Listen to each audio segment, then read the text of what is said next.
is the majority reason why you have a total non-operating expense of $1,078,000. Brings us down to $5,893,000. Then we have transfers in and transfers out of the various enterprise funds. Small amount, $90,000. $223 transfer in, and then a bigger transfer out from the public utilities of $1,063,000, and then also the solid waste disposable 1.3, just short of 1.4 million. So the total change in net position on the enterprise funds is $7,242,758, and that number does agree with the, if you look at the enterprise funds up front, proprietary, the total change, and that's the breakdown by funds. Greg, I have one question. Yes. If you could just explain some clarity in the non-operating revenue expenses as you move down the list to loss of disposable capital assets, an amount of $639,798, which is a significant contributor to the $1,078,664 non-operating revenue deficit. So could you explain a little bit about what the loss of disposal of capital assets is? And what that has to do, and this, all of it had to do with the public utilities department. So that is the fixed assets that the public utilities, the net book value of undepreciated that the public utilities got rid of on their capital assets. If it was all depreciated, it would be down to zero, but that's the net undepreciated value of the fixed assets on the public utilities. Thank you. I just wanted a clarification for the general public. This is a public utility issue there, so. It is. Thank you, Greg. Yeah.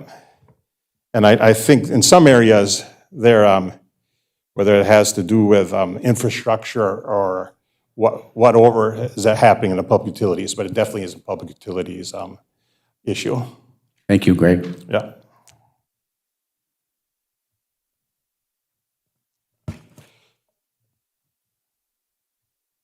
Page 11 and 12 has to do with your net long-term debt. The first part of it has to do with governmental activities. You started the year with $5,579,000 in net long-term debt, and you issued 2020A and 2020B of sales tax revenue bonds, $24,095,000, and there was also bond premiums of $3,087,000 with those. You also had a capital lease, $22,000. So increase in total issues of debt in governmental funds was $27,205,000. You had principal payments of $957,139 to decrease the long-term debt, giving you an ending balance of long-term debt in governmental funds of $31,828,000. Similarly, but not comparison to the business type long-term debt, you started the year at $27,813,000, had principal payments of $2,464,000, ending the year at $25,348,000. There was no new issues in the business type, the enterprise funds for long-term debt. And as a review on the next page, this is where the principal and interest that's going to be coming due in future years. It's broken down by the first 5 years separately, then 5 years increment. So you get an idea of $28,864,125. The difference between the other one is the unamortized bonds and premiums are not in this. This is just the principal payments on the debt from that previous schedule on page 47 or page 11. But there's of that 28 million, there's 11,839,000 in interest of the attached to that principal on that long-term debt. In the business, 25,308,000, 3.8 million of interest on that, and then you have the grand totals on the last two columns. So it gives you an idea of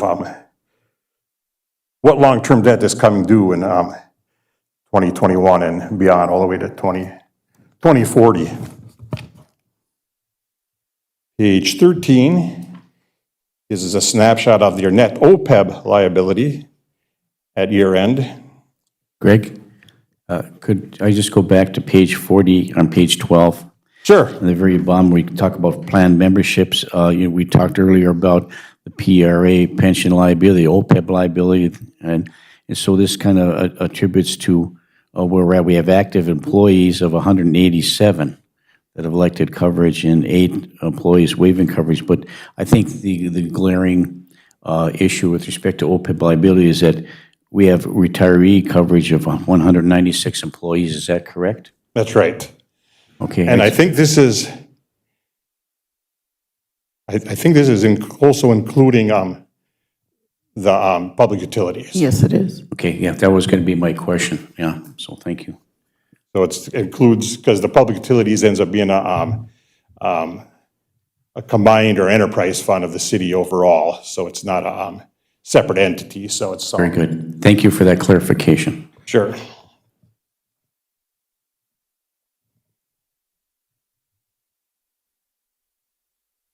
And moving back to page 13, at December 31st, 2020, and like was brought up, that's also includes all the city and the 2 sewer and solid waste and the public utilities and the governmental funds. So it's all 3 areas. This includes for OPEB.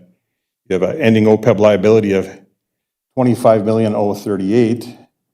That's down from $25,775,704 from the year before. And then you have fiduciary net position that went from $1,976,000 to $2,380,000. And the difference between the 25 and the 2.3 million is $22,657,402. That's your net OPEB liability at 12/31/2020.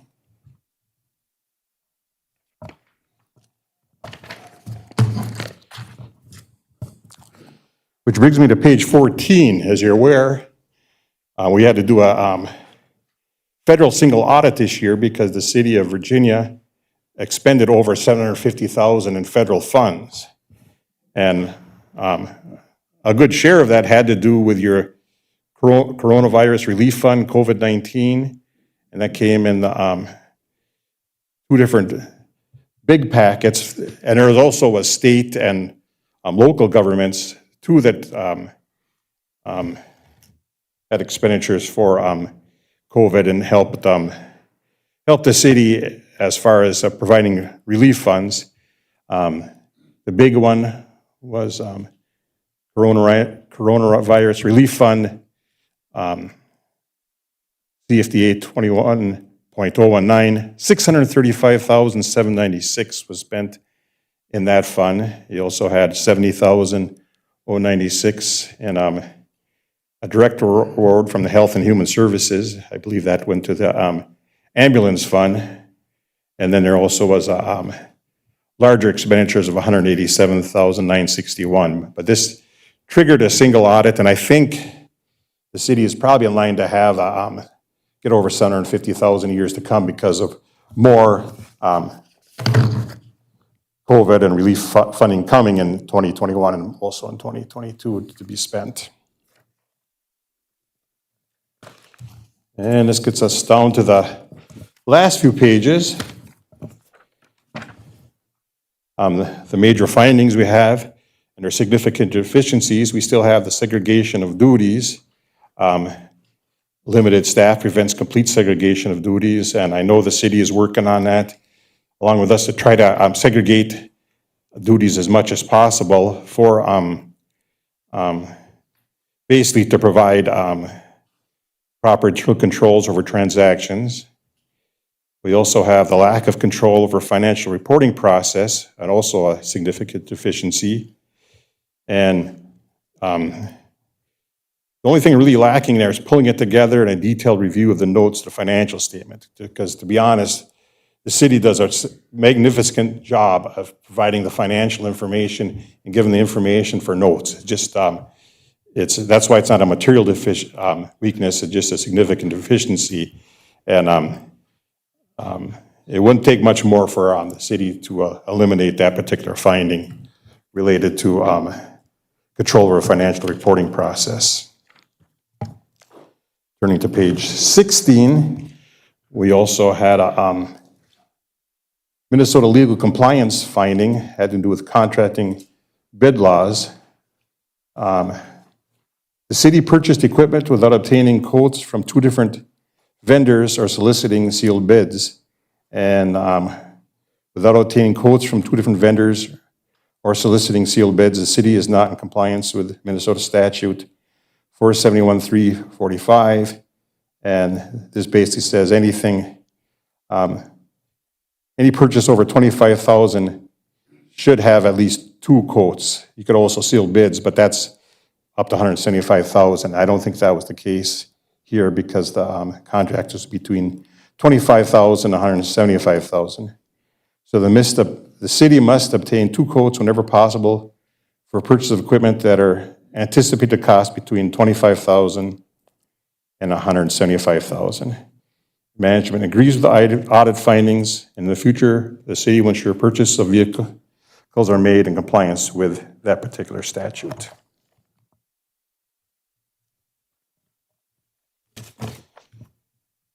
Which brings me to the management points on page 17 and 18.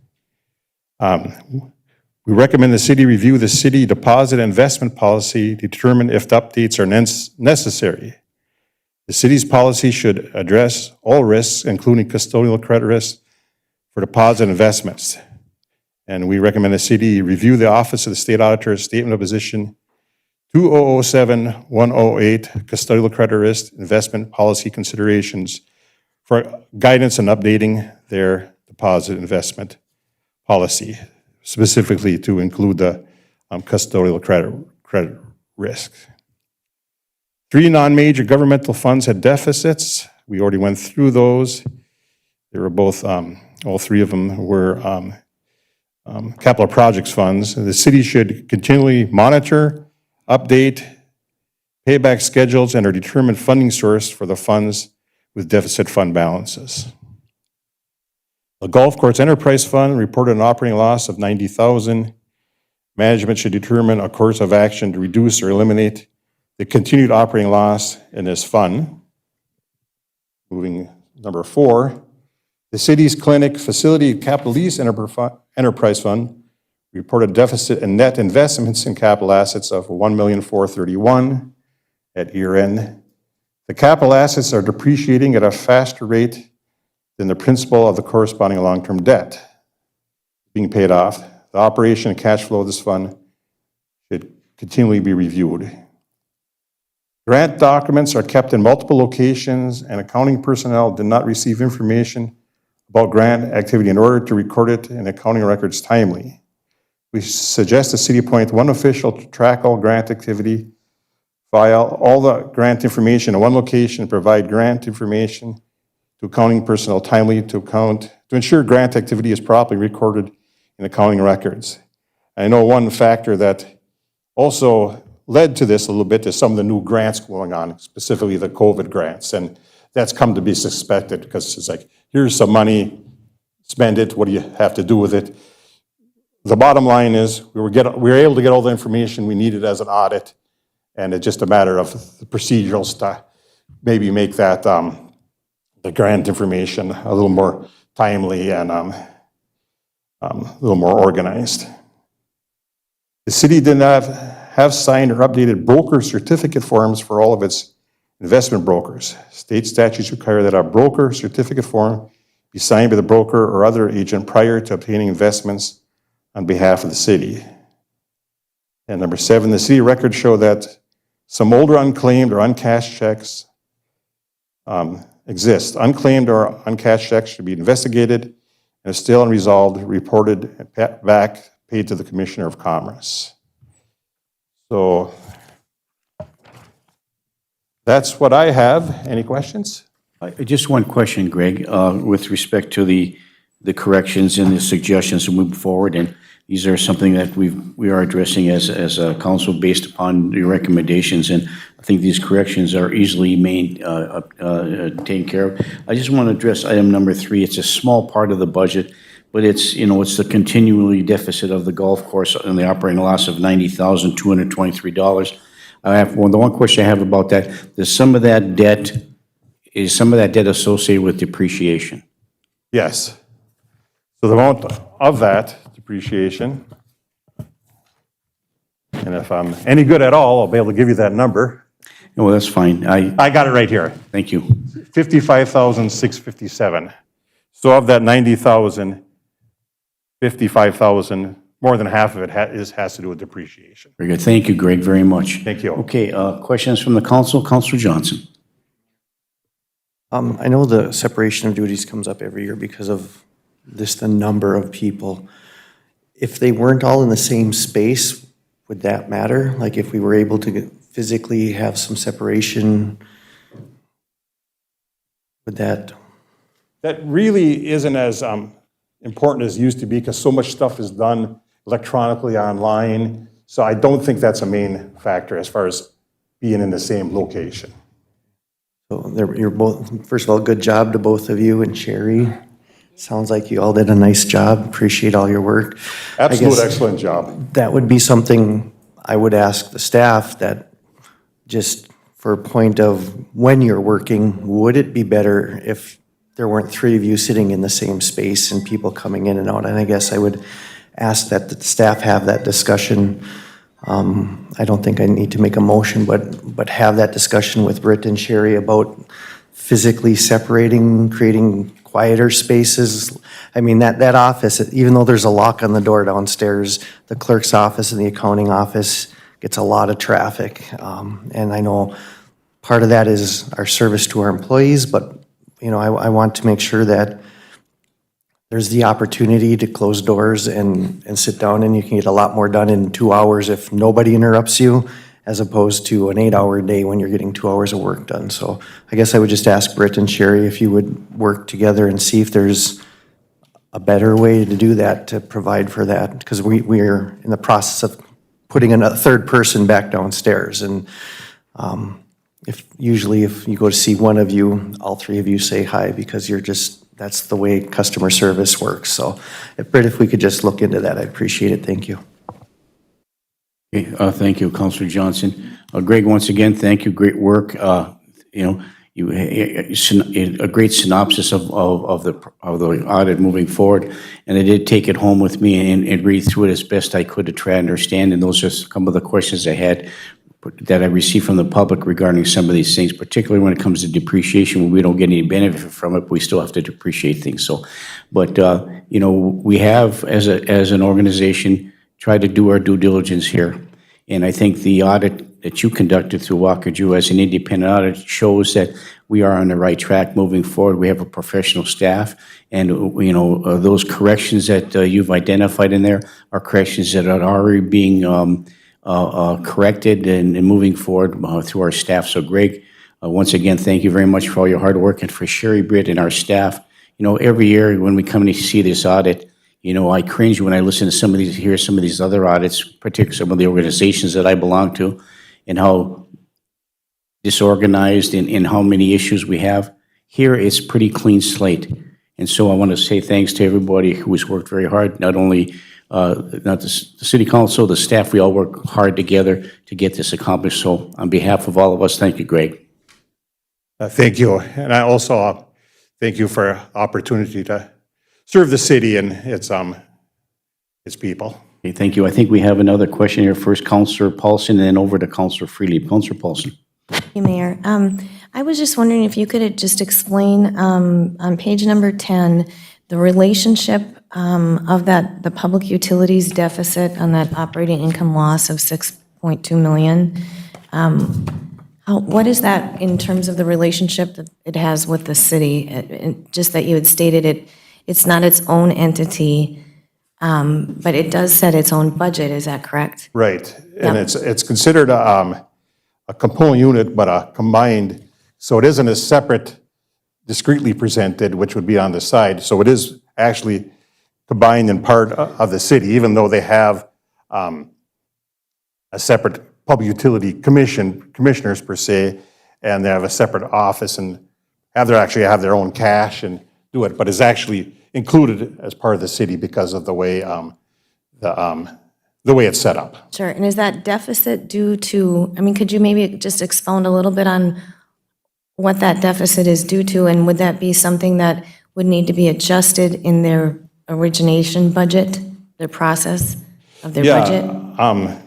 And I didn't, our firm audited, but I didn't audit it per se, so for you to, it wouldn't be appropriate for me to say anything specifically on that deficit. So I think that's a question that should be addressed to the public utility and possibly even the crew that audited Perfect. the public utilities. Thank you very much, appreciate it. Thank you, Greg. Thank you, Councillor Paulson. Councillor Freely. Yeah, just some clarification with regard to number 4 on page 18, where the city's clinic facility capital lease enterprise fund reported a deficit in investment in capital assets of 1.4 million. Does that have anything to do with the fact that we have Essentia in our building no longer paying any kind of rent or a lease arrangement that's becoming detrimental to our finances in the city? I think this has specifically to do with just the clinic, and they do our, so it has nothing to do with the hospital, which is a separate fund. So this is just the way it's been set up for that clinic facility over there. So there's a long-term debt and they're paying rent, but the amount is depreciating faster than the debt's paying off, and I think it has to do with cash flow. And because of that, you have a higher debt than an undepreciated capital asset, and that triggers, so it might, to be honest, it's just an accounting issue. So yeah, so if you're looking on page 10, Could that debt be remedied if we were in fact acquiring rental from them? No, Gary, the hospital is completely separate from the clinic building. Say that again? The hospital is completely separate from the clinic building. Okay, Yep. thank you. Yep. yeah, so there was rent of 1.3 million on that facility to basically pay for principal and interest of that, and the depreciation was 791,000. But it just has to do with the way that it was structured. Building's getting older faster than we're paying it off, basically. Yeah. Yeah, and so, I think this particular question that Councillor Freely had warrants further discussion at another meeting with respect to how that works. And, it's a little history to those who aren't aware. I know Councillor Bearboy is and others might be, about how that clinic lease was structured, how the bond was done through HRA and all those kind of things. So we all have an understanding of why that's the way it is, how that works, how long that we have this lease for, and when it's going to expire, and when the bonds have to be paid off. And so, there's a reckoning that's going to be coming down the pike that we have to deal with in the future, right? Right. Yeah, so thank you. Councillor Bearboy. Greg, going back to the utilities, could part of that deficit that they're showing there be with the steam conversion into the gas, and how do they incorporate the 4-point-some or $5 million they get from Xcel Energy? Is that included in there somehow or not? I believe it is, but I'm not sure. You're not sure, okay. Because they get money every year from Xcel Energy. Oh, okay, I know they talk about it, that they're not really in a deficit, but it's because the money comes in through Xcel eventually.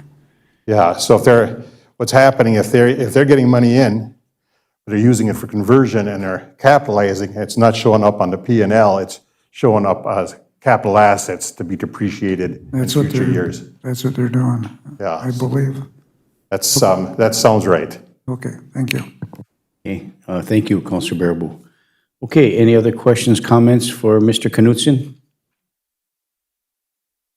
Greg, thank you, once again, thank you so much. If we don't see you before, we'll see you maybe again next year, so Yeah. thanks again. Yeah, thanks for everything. I don't want to take this one about people speaking loudly into the mic. Should I turn this off for now? Oh, you can leave it on. Okay. Thank you so much. Appreciate it, Greg. Thank you. Britt? Thank you. The next item on the agenda is review the change order number 4 for the Bailey Lake Trail Improvement Project, and we have Matt Reed on the phone, actually. Morning, Matt. Hi, good morning. Can everybody hear me okay? Yes. Okay. Sorry I couldn't be there in person. I had an appointment I have to be at here in Duluth, so I wasn't able to make it, but I appreciate the opportunity to at least be able to call in. The change order that is in front of you right now is a request coming through from the contractor as a result of price increases and the project being delayed from last summer, fall into this spring. It's all of on the electrical items, the lighting related, the wiring and whatnot. They were able to secure the poles and I believe the actual lighting fixtures last fall. They had those on hand and we paid them materials on hand last fall. So that isn't included in this, but the detailed breakdown is a couple pages in as to what the original bid prices were and what the revised bid prices or the revised change order prices that they're requesting. So I can try to answer any questions that you might have. I've had a few conversations myself with the contractor about this. So I'll open it up, and if anybody's got any questions, I'll do my best to answer them. Thank you, Matt. We got a couple, maybe council, but I have one quick question before we go to the rest of the council. So I'm just going to make a comment off the top of my head without any explanation from you yet. And that is, when a contractor takes a bid and they bid these materials out, do you think they would secure those materials beforehand, order them beforehand, set them aside beforehand, so that this doesn't occur? And I understand this is a special circumstance with respect to COVID, but at the same time, I think there's other contractors, and I'm not asking for you to respond right now, but just the concern that I have regarding that, and I'll ask at the end of all the questions, if you could just kind of touch on that for us. Councilor Johnson. I can. Go ahead. Go ahead, then. I'm sorry. Go ahead, Matt.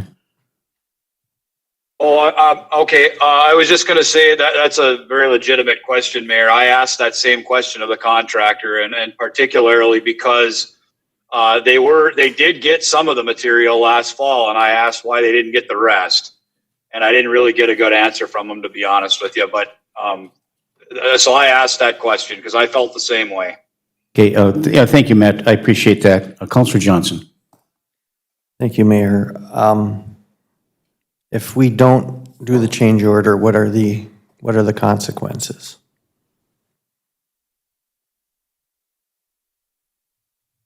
I think I heard the question right, Councilor Johnson. Did you say what happens if we don't approve the change order? That is correct. Yeah. Good question. I guess that would be your prerogative, and then we could see where it would go. I don't know, to be honest with you, what would happen. I know that one of the challenges we've had in this project is that we weren't able to secure necessarily all of the land right away. That was kind of one of our challenges internally. How much of the contingency budget is this $11,574.31? Oh boy, Britt, do you remember? I want to say we had about there's a little bit of contingency left, but some of the contingency got ate up when the bids came in a little higher, if I remember right. I don't have a good answer for you on that one, Councilor Johnson. I can research it and get back to you, but I don't remember off the top of my head. I guess I'm in a place where we do need to do this project. It is important that we have lighting around, and we are preparing for future lighting as well as we're doing this project. So I'll wait if there's any other comments, but I think we need to move ahead, making sure that this does fit within the contingency of the project. So I will reserve my motion until everybody's had an option to talk. Thank you, Councilor Johnson. The concern that I have is that contingencies are used for unanticipated expenditures or surprises or those kind of things. When you bid a project and you bid these numbers, you should be securing those things based upon those numbers and hold those vendors, when you reserve that kind of thing, you have that money set aside, you paid for those, you're getting it back from the grant or whatever the money that we paid to the contract. So this is not a surprise. This is not an unanticipated expense. This is an expense that should have been covered by the general contract. That's just my perspective on things. I agree with Councilor Johnson that we need to move forward with this, but it is, in this $11,000 some dollars might be within the contingency, but at the same time, you know, for a contractor who has secured those materials like they should have, now we have to pay additional money for that. So I'm a little irked by that. Councilor Beyondich. you. And I'm in agreement with all of this conversation. When a bid comes before us and we vote and okay that amount on that bid, and for them to come back and ask for additional money is very frustrating. When they knew what the project was, they knew the materials they needed and put it off, and now it's back on the city to come up with the additional dollars to complete this project, and we're too far in to say no. So it's very frustrating when change orders come to us when this was part of the project. So I'm in agreement. I think we have to move forward with the project, but the change orders get very frustrating. Thank you. Thank you, Councilor Beyondich. Councilor Paulson. Thank you, Mayor. Matt, have we made any payouts, or Britt, have we made any payouts to them in order to provide them the actual capital to purchase what was the materials that were needed? We paid for so yes, the short answer is yes. Last fall, I pay up one or two, I can't remember which one, we did pay some materials on hand for materials that they had already secured. So that was the light poles, and then I think the other one was the actual light fixtures themselves. We would have paid out the money last fall for the wiring and all of these other change order items. Had they secured them and requested materials on hand for that, we would have certainly come forward with a pay app and paid that out. And I actually had that conversation with the contractor last fall and said, make sure if there's any other materials that you need, because they knew they weren't going to be able to start because it got too late in the year. And I said, make sure you secure any other materials that you need, and I'll bring it forward to the city to make sure it gets paid. And this is where it's at. So I appreciate that answer, because that's part of why I was, I guess, wondering, you know, if they didn't have the funds to order the supplies or whatever. But it was just as simple as them coming forward with a request to SEH, and then you would have brought it forward to the council, but that step was not taken. Is that correct? yep. Okay, thanks, Matt. Thank you. Sherry, did you have some clarification? Yes, I make a comment, so further in the future, so that everyone is aware, in governmental accounting, and we just had the audit, city cannot pay for services that are not rendered. So we have to pay for services that have been done, they purchased, we have to have receipts to show that. Very rare cases can we do a prepay. I think, thank you for that clarification, Sherry. I think the question was related to the fact of the purchase of materials. So clarify this question for us. So there's materials that need to be purchased for this project. If they purchase the materials for this project, even though they haven't started the construction, but they purchased it on our behalf, we can't pay that purchase? Is that what you're saying? That would be considered services rendered. We can't just give them money to go out and buy materials. They have to show a receipt.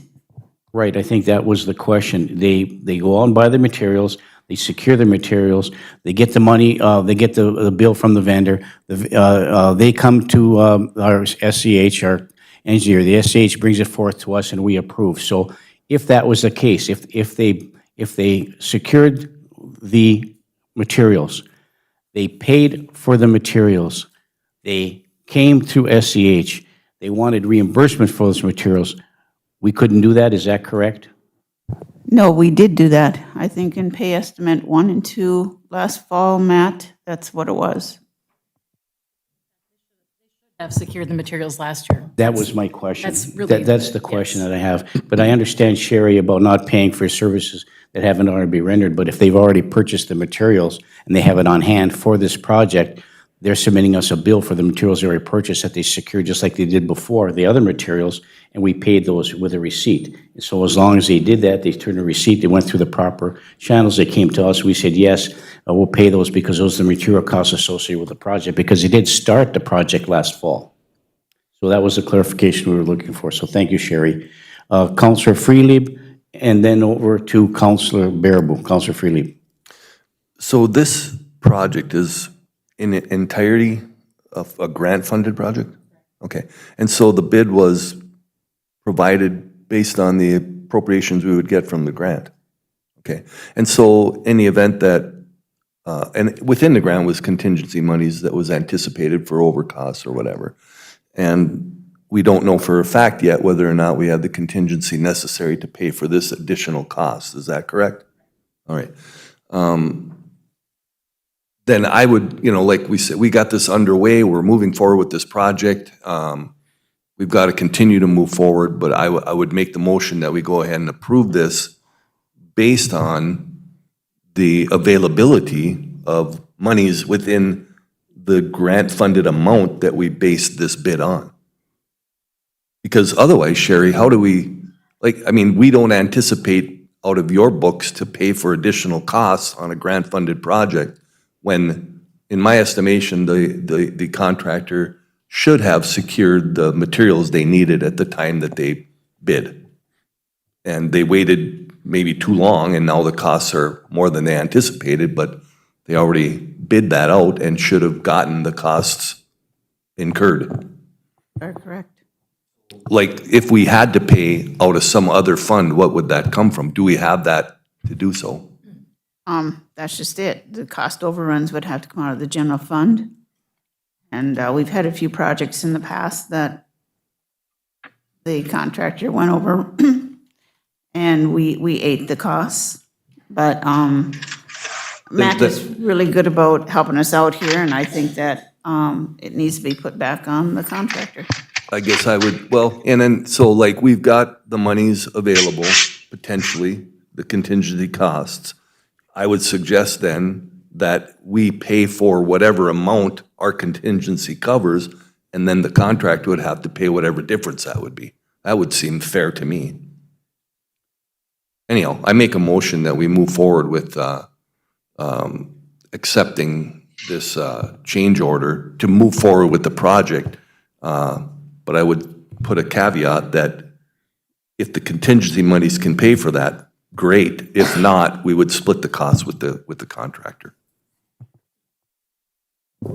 Okay, motion by Counselor Freely. Is there support? Support for discussion. Support by Counselor Johnson for discussion. Further discussion, I think Counselor Bearable was first, and then back over to Counselor Johnson. Counselor Bearable. One of the things we have to look at is, it wasn't the contractor's total fault in this project, because we got held up on this project with land acquisitions or easements and stuff on this project last fall. So they got set behind and got the weather-related issues in there, getting too close to the time they couldn't do the work. Now, a lot of these grants, if you remember, the work has to be going on before you can attach the dollars to the from the grants to a project. And if the work's not going on, you can't. They can't collect the money of the contractor. That's part of all these grants that we've had in the past. And if they aren't doing the work, how can they secure the product if they don't have the additional funds to do this without getting paid? And these grants have stipulations about, as Sherry said, not prepaying for just products sitting there. So I can't go along with that. Let's pay it and find the small differential that there'll be in dollars someplace if there is a differential, because that's the way these grants work. If you understand, they're not as simple as you think they are, and Sherry and Britt will attest to that. That there's strings attached to all these grants when it comes to doing the work. You don't get the money up front and then sit on it and collect interest and get windfalls out of these grants. The work's got to be done first. Then you reapply or pull the money out of the grant to pay once you get the invoicing. Yeah, and I understand that, Counselor Baraboo, but this is, doing the work and securing the materials are two different things. And working on these other grants, projects, when you bid a project, you bid on what the material costs are going to be. And then when you get that bid, you purchase those materials. You hold them in abeyance. Well, maybe not in all cases, but in this particular case, even though it's only 11,500, there's a principle here. The principle is that, we've worked on grants before where, I don't want to get into it, but I'm just irked by this. Counselor Johnson, and then over to Counselor Paulson, and then we'll ask for a vote.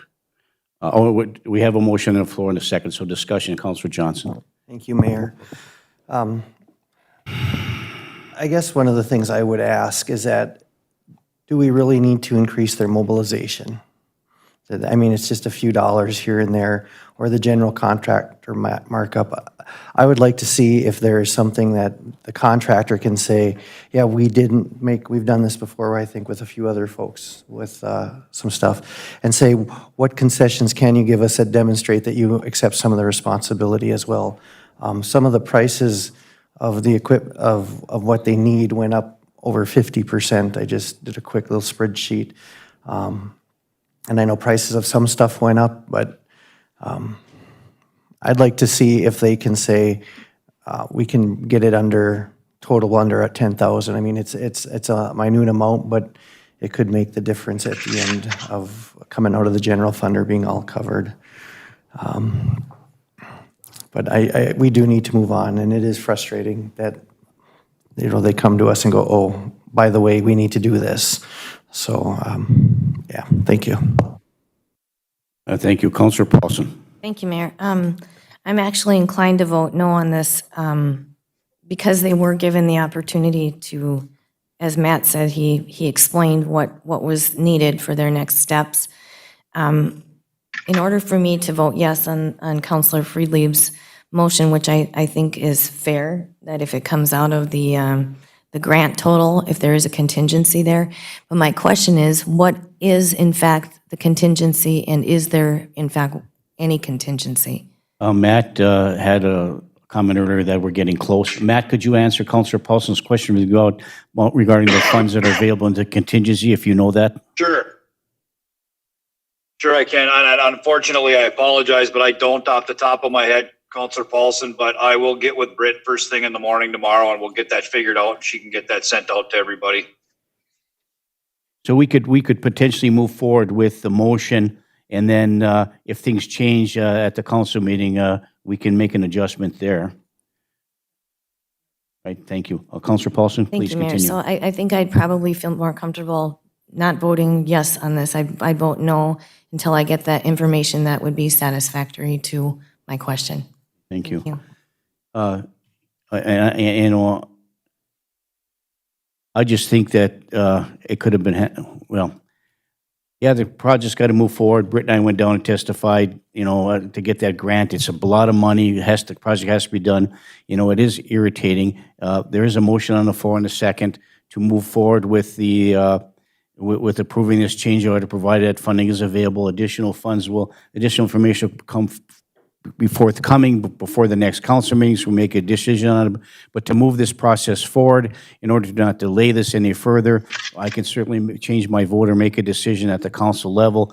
So I'm going to reluctantly support this as well until we get to the council level. And if I may have to change my vote depending upon the information that we get from Matt Reed and tomorrow. So, but at any rate, I'm ready to move forward. Councilor Beyondich. Thank you. And hearing that we can go ahead and vote on this to move it forward, but when we get the information at the council level, we can always vote to change that depending on what that information is. Yeah, and I think the vote here at the committee home meeting, and you're correct, Councilor Beyondich, just to move this to the council level for a final decision. Thank you. So it has been moved and supported. Is there any further discussion? You have that motion? If hearing and seeing none, all those in favor signify by saying aye. Aye. Aye. Opposed? No. Okay, Paulson, No. Beyondich, Johnson, Yes. Aaron Sally? Yes. Huffy? Yes. Baraboo? No. Freedly? Yes. Motion passes 5-2. Thank you. Thank you. The next item on the agenda is the request to approve the permit to construct a temporary roadway by the state of Minnesota. This is a request, P&H is working with the state of Minnesota on creating some new turn lanes, and while they are doing that creation of turn lanes, the state of Minnesota is going to go a little bit into the P&H road entrance and do some construction work. So by state law, they need a permit from us to allow them to do some work on a city-owned road while they're doing the Highway 53 construction. Yeah. It's important for us to move with this. Counselor Johnson? Is there any cost to the city? None. I will move this forward. Counselor Johnson moves to approve. I'll support. Supported by Counselor Baraboo. Is there any further discussion? Hearing and seeing none, all those in favor signify by saying aye. Aye. Aye. Opposed, motion carries. And if I may go back as a point of order, I was remiss and reminded by our city clerk that we did get a presentation from Greg Knudsen from Walker Jew regarding the audit, and we do have to have a motion to accept the audit. So moved. Moved by Counselor Freely and supported by Counselor Johnson. Is there any further discussion? Hearing and seeing none, all those in favor signify by saying aye. Aye. Aye. Opposed, motion carries. Thank you, Pam. Britt? The next item on the agenda is to review the ADA transition plan, and Matt Reed is still on the phone to discuss this as well as if you have any questions. Matt? Yep, so that ADA, we talked about this a couple of months ago, if you recall. We had some open-ended conversation that still had to take place. It was in real rough draft form at that time. Britt and I have since got together and I guess got most of those questions put to bed and got this thing pretty well off. It's just about done. The public informational piece still has to be done, and I don't want to speak for Britt, but I think Britt was going to work on that, getting that taken care of after the committee of the whole has a chance to make some comments on it. And then there was just one other item I want to say. It was something about a grievance procedure that I think the city might have already put together. So if anybody has any questions on it, we can certainly talk about it. We identified the priority areas. That was one of the big questions last time. And we identified the priority areas based on the projects that we've identified for the next 4 or 5 years. And that was priority area 1, 2, and 3. And again, this is an evolving document that will change probably annually as things get updated. The maps are all created and can be updated pretty easily. So I don't know what kind of action Britt's looking for. She can talk to that, but I can answer any questions if anybody's got it. I think this is for just to review to date what this is, Britt, and then. Correct. And then if we have any questions, and then we'll be moving forward with the moving final forward with document this. later. Correct. And part of the requirement of the ADA plan is that we have to have a public hearing and a public outreach campaign. So that's the one section that Matt did allude to. Appendix C does have information it still needs in there. What I need to insert in there is the agenda, the sign-in information, and as well as our publication notifications. So if you could please review this, we can hopefully bring it to the council. This is a requirement of federal funding that we're seeking for our street projects. As we saw in an email from Stauber's office, it's looking pretty favorable. We are one of the projects that are shovel-ready, so they are putting us in their transportation or infrastructure plan for federal funding. We would need to have this in place by that time. So the time is becoming of the essence to get this plan adopted. Okay, thank you. And I had a chance to review the plan moving forward. I think the recommended changes are forthcoming for the final document. I'm comfortable with the document the way it is. I don't have any further questions. I'll await the final draft for us to consider for final approval. So any other questions regarding the ADA document? Transition plan to date, it's still in process moving forward. The public comment period still to follow, and a couple of minor changes and recommendations will come forth for us to, as the final document evolves. Any questions at this time? None, Britt. Thank you. Thank you, Matt. Thank you, Matt. You're welcome. You're welcome. The next item on the agenda is an appointed individual to the YMCA Board of Directors. Okay, that would be an individual of the elected body, right? So looking for someone to serve on the YMCA Board of Directors.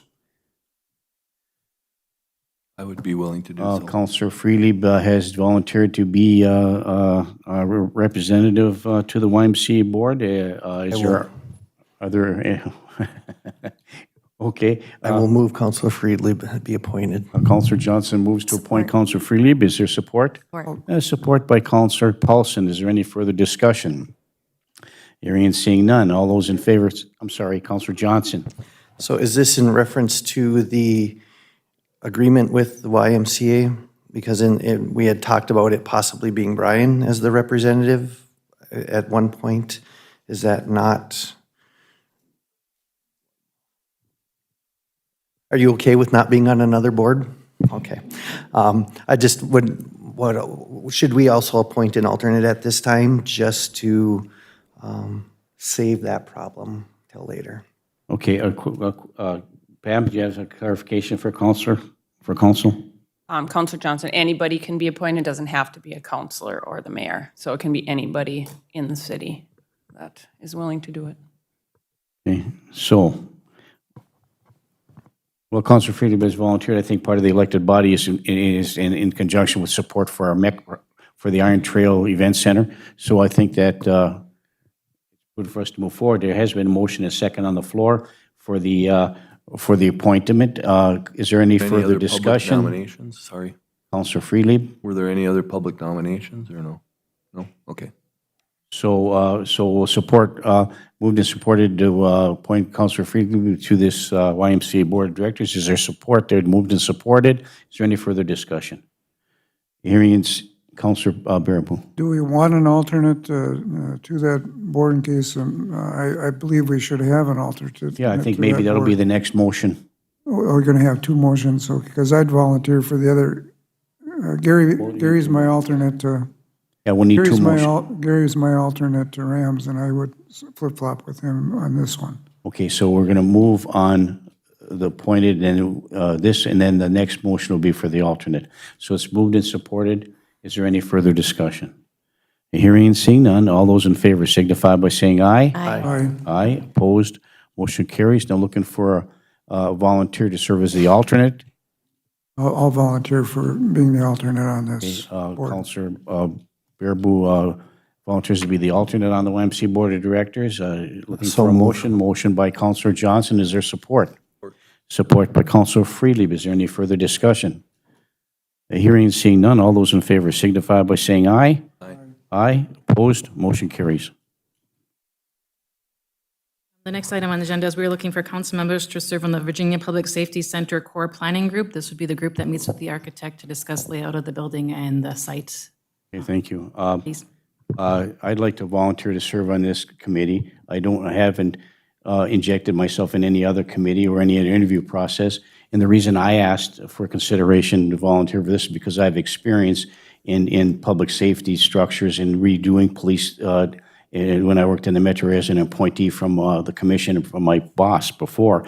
So I do have experience in that area, and I would like to be considered as a volunteer for that as well. Councilor Beyondich. I would fully support that, and I would also like to be a volunteer on that. Okay, so are we asking for how many? Yes, we have as many as we want then. Okay, so Councilor Beyondich also would like to serve. Councilor Johnson? And I too was going to throw my hat in because of my ride-alongs with the current staff on both departments, making sure that they're represented and heard from boots on the ground level of what needs to get done. So I also am willing to volunteer for that committee. Thank you. So we have three people. I just like, once again, I have 34 years of experience. I know the boots on the ground, as Councilor Johnson alluded to. I've been involved in the entire process from the patrol level all the way up to the administrative piece and the planning core group of new policies and procedures with respect to planning and development of facilities, particularly remodeling and new facility construction. So that being said, we have three people who asked to sit on this board. So I guess I'm looking for a motion from someone to appoint. I'll make that motion to appoint those three individuals. I'll support. Okay, moved by Councilor Freelieb and supported by Councilor Baraboo to appoint Mayor Cuffey, Councilor Beyondich, and Councilor Johnson as part of the core group team for the Public Safety Planning Group. Is there any further discussion? Hearing and seeing none. All those in favor signify by saying aye. Aye. Aye. Aye. Opposed? Motion carries. Thank you. Okay. Thank you. The next item is we are taking applications currently from external applicants for the building facility maintenance manager position at the Iron Trail Motors Event Center. I got it right this time. So that, we're taking applications through the beginning of August, but since we've got a light agenda, I figured I might as well throw this on there and throw it out now for discussion. Who would like to be on the interview committee for that position? Sure, and if I may just clarify now, for my edification, so I say it right, it's the Iron Trail Motors Event Center. Yes. Thank you very much. Okay, looking for volunteers to, from the elected body to sit on the interview committee for the building facilities maintenance and management position, which will be an external process. I would volunteer. Councilor Freely volunteers. How many do you need to sit? Many as you like? I would Okay. suggest members of the Personnel Committee or any and all who would wish to be involved. Well, and I think you're right. I think I'd like to see at least one member of the Personnel Committee sit on there, if not more. But Councilor Freely, who sits on the Personnel Committee, has volunteered to serve on that interview panel as well. Councilor Paulson? Thank you, Mayor. I would volunteer. Councilor Paulson also volunteers to sit on the interview panel. Are there any other volunteers to sit on that?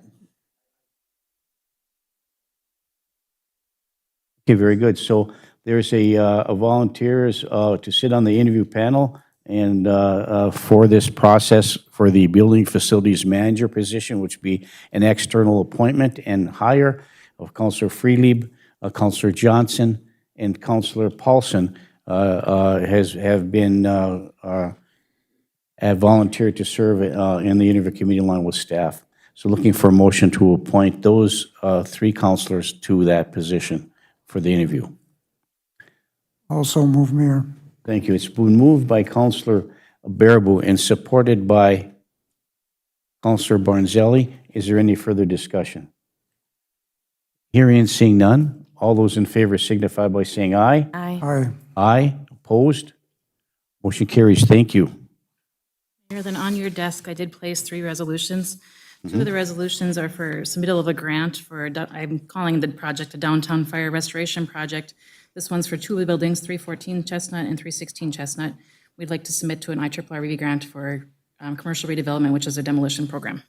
Okay, so we'll take one at a time. One at a time, please. Let's start with 314 Chestnut Street. There is a resolution in your packet On the desk. authorizing the, huh? On your desk, sorry, wasn't on the back. On the desk, excuse me, authorizing the City of Virginia to make application to and accept funds from the Department of Iron Range Resources on behalf of the Downtown Fire Restoration Project located at 314 Chestnut Street.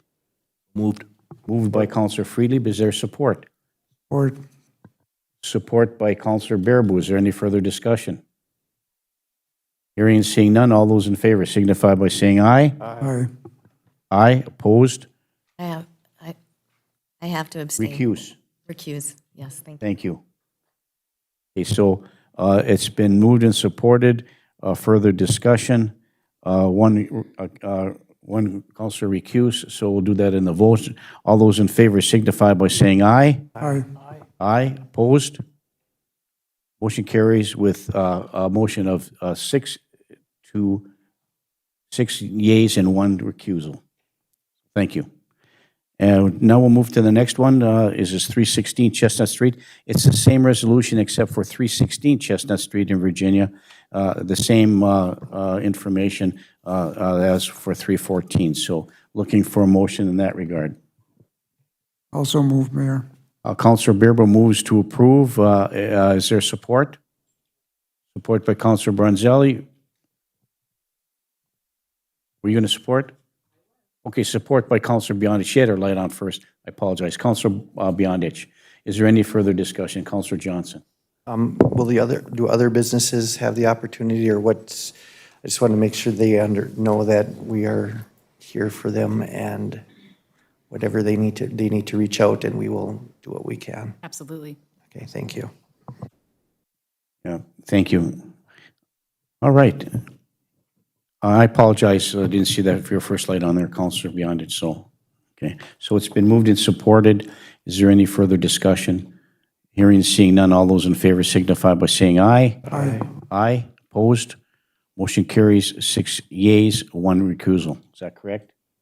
Thank you. And then the third resolution I placed on your desk is we had second round interviews for the accounting clerk 1 position in the clerk's office, or the finance office yesterday. We had some extremely qualified candidates. We narrowed it down from 7 applications to 3. 3 we interviewed yesterday, and the committee is recommending approval of hire of Janice Duranko as the accounting clerk 1 position in the finance department. So moved. Moved by Counselor Johnson. Is there support? Support by Counselor Freely. Any further discussion? Hearing and seeing none, all those in favor signify by saying aye. Aye. Aye. Aye. Opposed? Motion carries. Thank you. Thank you. I have no further items. Thank you. I just have one question, if I may, before we adjourn, unless other council has another.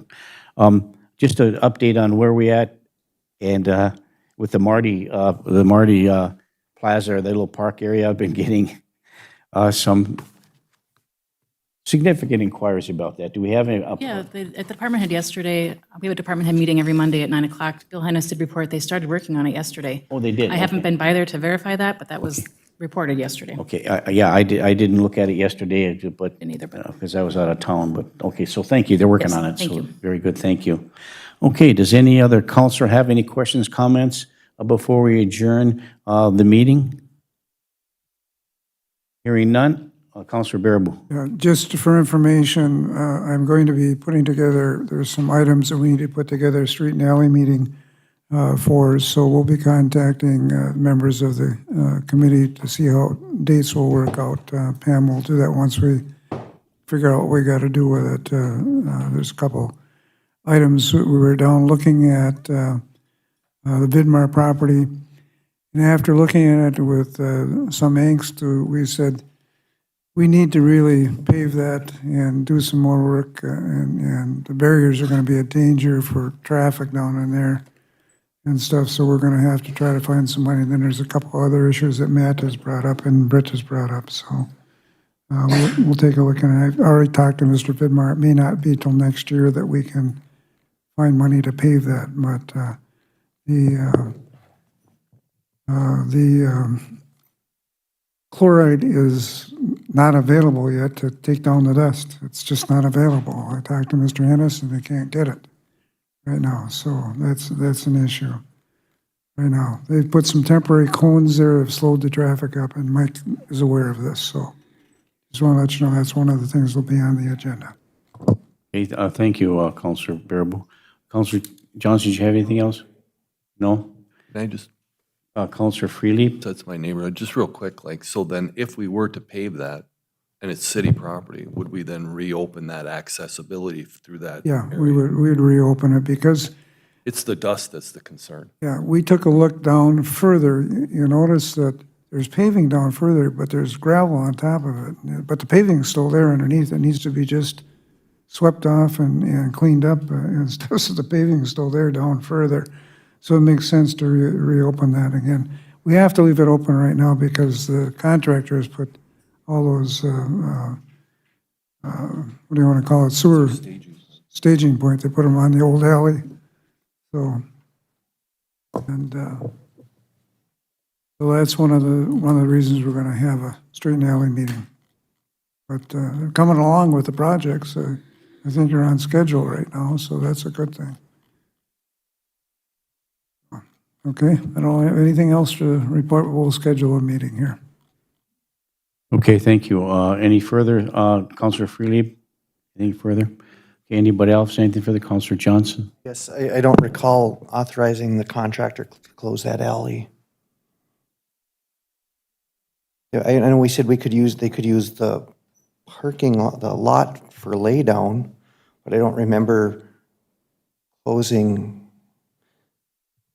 I guess this is my way of voicing my frustration. I thought we were done with this, so I guess I'll wait till committee. Okay, thank you, Counselor Johnson. Okay, anything else come before the committee of the whole meeting before we adjourn? Seeing and hearing none, we'll adjourn the committee of the whole meeting at 10:18 a.m. Thank you, everybody.